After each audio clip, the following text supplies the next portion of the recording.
Usually my Walking with Barbara videos are done in my backyard.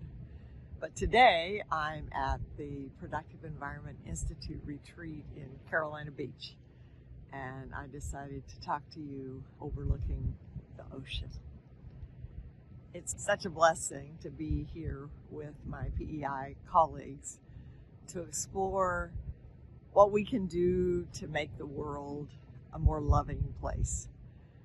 We are on the edge of a midterm election, which is very stressful, and there are so many things that we can't control. But we can take comfort in knowing that God has a plan for our country, a plan for our world, and a plan for us individually as well. We have been exploring at this retreat our stories.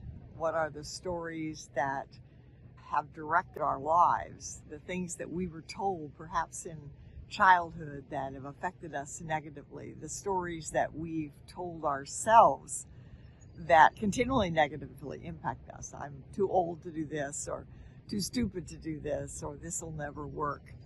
But that's not what God says. God says that we can do all things through Him, and we're so grateful for that.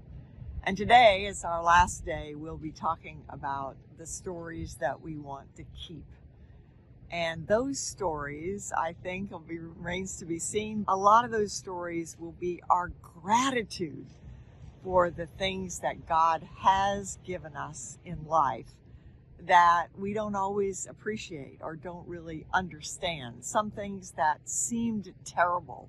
I've often said that one of the things that's a blessing about growing older is I can look at things that happened to me decades ago that seemed terrible and realize they were really a blessing. The most wonderful thing about being at the retreat is the illustration of one of our values, which is together we are better. And this morning I was thinking about Mother Teresa. I had the blessing of meeting Mother Teresa. My youngest adopted daughter came from her orphanage in India. And so I had the blessing of working with her. And one of the things that she said is, what you can do, I cannot. But together, we can do something beautiful for God.